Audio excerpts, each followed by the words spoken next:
Hi, I'm Pam, and I'm here to talk about video games. Today, I'm taking a look backwards at some of the games that were my most anticipated in the past and where they are now. Today, I am talking about my most anticipated games of 2021, which is a video I made back in January of that year. Just want to look back and see what I was looking forward to and where those games are now. Did I play them? Did I like them? Did they even come out? Buckle in, because this one is going to be a little rough. Editing Pam here. I just wanted to note that the sound quality and especially volume balancing of these clips I'm going to show you from the 5-year-old video are kind of shit. So sorry about that. The first one is Hollow Knight Silksong. That I am a Switch user, I will be able to grab this day one as soon as it comes out, and hopefully that's this year.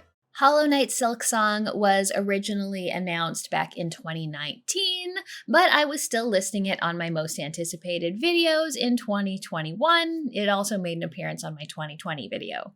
Watching my video from 5 years ago reminded me that when Silksong was first announced, it was only supposed to be coming out on the Switch and the PC, and I'm glad that they expanded it to release basically everywhere. In that video, I also mentioned that I was now on the Switch train, which is definitely not the case at the moment. But we're starting with a good one, because Silksong did eventually actually release, though it didn't come out until 2025. It came out in September of last year. The game released to tons of sale, crashed storefronts, and much acclaim everywhere. I booked the release day off work so that I could dedicate some real time into playing it, and I did have a good time with it. I did make an entire video on my thoughts on Silksong if you want to see that. I thought the game was pretty great, and in a number of ways actually superior to Hollow Knight, though personally, I still like Hollow Knight better. While Hornet's great, and it's nice to have a character who actually talks, I think the world building is top-notch, and exploration is just as fun as Hollow Knight. I admit I would have liked it more if it was like 15 to 20% easier. But I'm happy to say that this most anticipated game did not disappoint. Sadly, it's all kinda downhill from here. And the other game, of course, that was my most anticipated for last year, but never came out, is Vampire the Masquerade Bloodlines 2. I'm a little more anxious than I once was about this game's eventual release. So I also talked about Vampire the Masquerade Bloodlines 2. It was not the first time I featured that game in this type of video.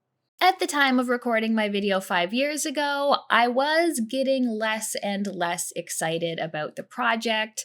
The writers that I was interested in were no longer on it. They seemed to be switching studios. Little new information was coming out about it, and I was actually more anxious than excited at this point.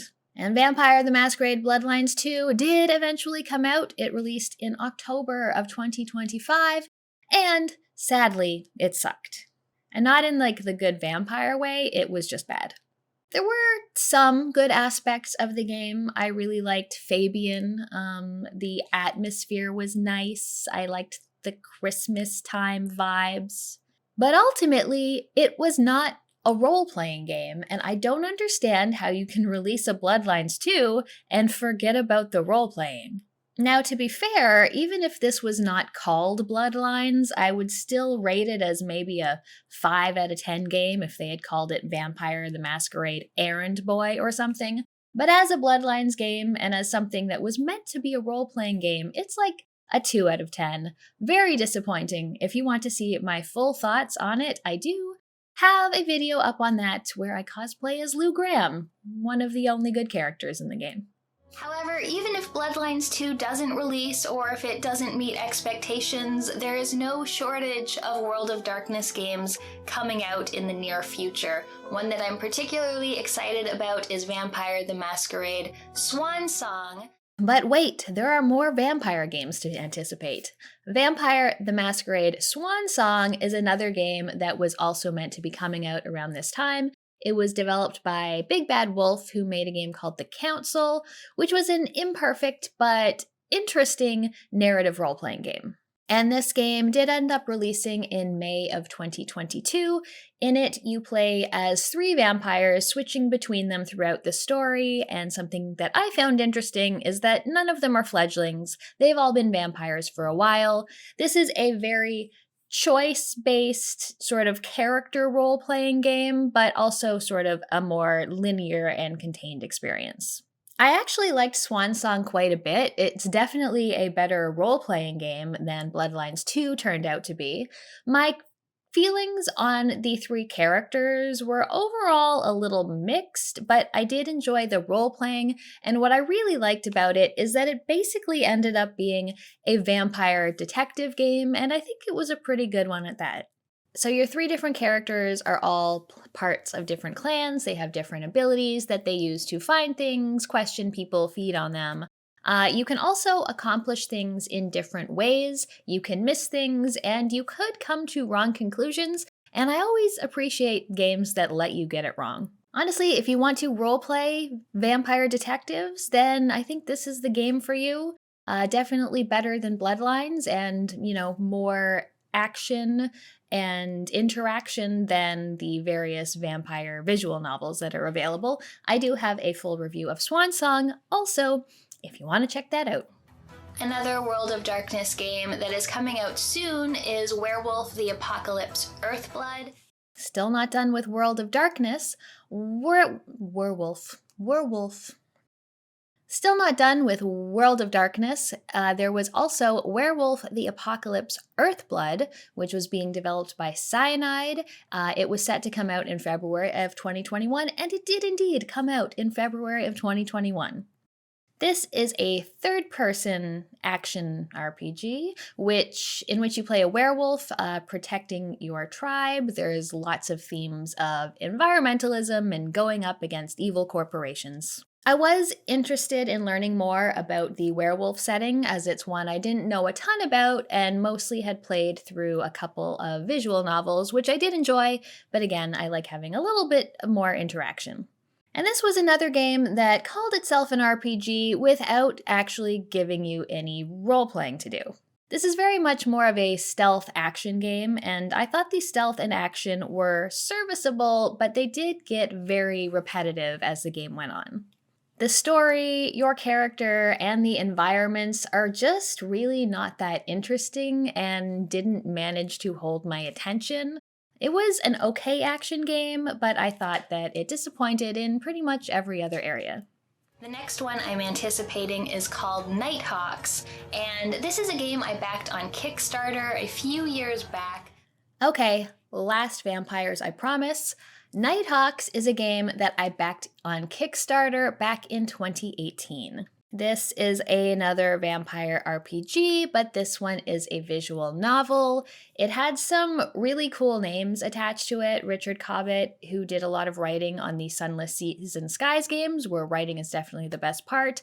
Art by Ben Chandler, published by Wadjet, who makes fantastic point-and-click adventure games, so that's why I wanted to back this. As of now, this game has still not been released, which is part of the reason I don't back games on Kickstarter anymore. At this point, there have been so many vampire visual novels. There's been a whole series of World of Darkness specific ones, and I'm not even that excited about this anymore. A demo was released, I believe it was last year, and I found it a little bit on the bland side, and mostly because I just felt like I've already seen this before. There are only so many times I can be introduced via text to what it's like to be a vampire and what I need to do to survive the night. This game still does not have a release date, so yeah.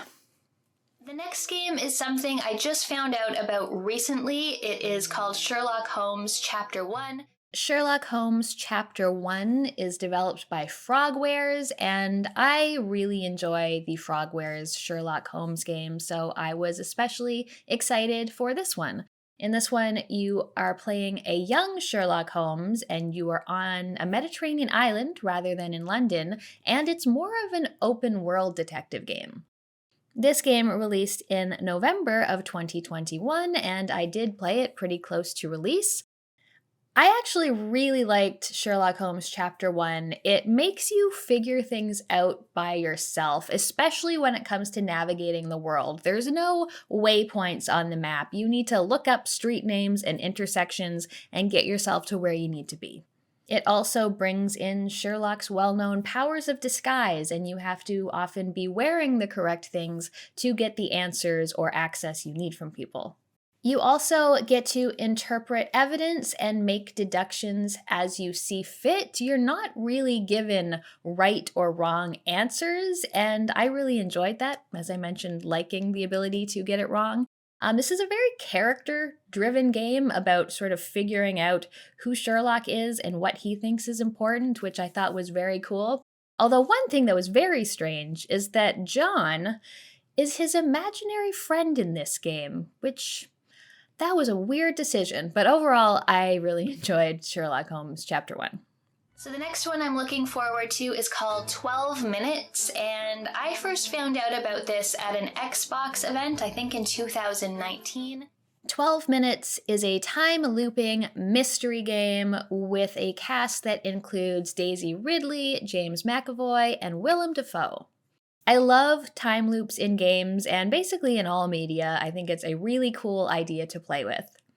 This game ended up releasing in August of 2021, and it is featured on my most disappointing games of 2021 video, listed as my most disappointing game. There's just not enough to do in the game. The 12-minute loop gets very repetitive. Everything takes place in a very small apartment. The puzzle solutions are so specific and frustrating. If you miss something because you mistime it, you need to do basically the whole loop again without really any chance of learning new things or making any progress. Also, it's strange that for a game with such obvious stunt casting of Hollywood performers, they make them talk in accents where they're basically unrecognizable. I just didn't find the game was very well put together. Characters are frequently talking over each other, no one is reacting in realistic ways, and nothing people do or say makes a whole lot of sense. So yeah, 12 minutes was not my idea of a good time. Next up is another indie called Chinatown Detective Agency. Chinatown Detective Agency is another game that I backed on Kickstarter. This Kickstarter campaign was in 2020, and this game takes inspiration from Carmen Sandiego, and I loved Carmen Sandiego. I played the CD-ROM version of the game so much, and I watched the TV game show of it as well a lot. In this game, you are supposed to do real-world research, manage time and money. This game did end up releasing in 2022, so it's nice that it released within 2 years of backing it. However, this one was another disappointing one. I thought that the pixel art, the writing, and the voice acting were all very good, but I thought that the actual game design left a lot to be desired. The real-world research part doesn't really hit. There are things that you will need to look up outside of the game, but because of the way search engines work, if you type in what you're looking for, 99% of the time you would just go right to a game guide or a walkthrough, even though there weren't, I don't think, that many people playing this game overall. The time management also mostly consisted of skipping time forward, waiting for flights that you could only book at specific times, which was very, very tedious. And something that I thought was pretty inexcusable was that for some reason you can't save your game in the middle of a case, which just sucks. I'm also very much looking forward to Axiom Verge 2. I was also anticipating Axiom Verge 2. The first one was a great Metroidvania, very inspired by Super Metroid. This one takes place in a completely different world. It's much more colorful. The art style is similar, but the environments are very different. The game looked like it was going to be introducing completely different powers and even looked a little more on the fantasy side than the harder sci-fi of the first one. This game did end up releasing in August of 2021. Another game which made an appearance on my most disappointing games of the year video. I bought this on day one, and I hated pretty much every change that was introduced to this game compared to the first one. Combat got a complete overhaul. It took away the wide variety of fun weapons and instead left you with just a short-range melee attack and a boomerang, which really wasn't any fun to use. Combat really didn't seem to be the focus here, and for the most part you could avoid it, but the other problem is that I didn't find the exploration very fun either. The map was hard to read. You're constantly jumping between portals, between two different worlds, which made things very difficult to navigate. When I got a new ability, I frequently didn't even know what it was going to be used for. Overall, I just found this game worse than Axiom Verge 1 in pretty much every way. And another retro-inspired game with beautiful pixel art is Cybershadow. And the last game I featured in the video was Cybershadow. This is from the makers of Shovel Knight, a platformer that I really enjoy. This one looked to have more of a Ninja Gaiden feeling with fast, fluid movement and combat. This game released in January of 2021. This is another game that ended up on my most disappointing list, although I have to say, I don't think this is a bad game, it's just not the game I wanted. I think it looks and it sounds great, and the controls are pretty good, it just didn't click with me. I found the difficulty was kind of all over the place. 1 minute, very easy, 1 minute, exceptionally hard. The checkpoints were very, very far apart, and I hated having to redo whole areas.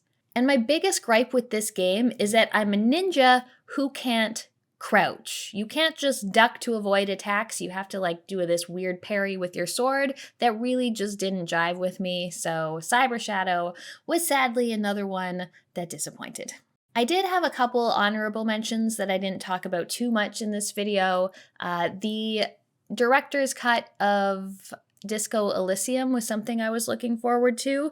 That added entire voice acting to the game, and I did end up playing that. I think it was a few years later than it actually released, but I did play through it all on stream, and it was very good.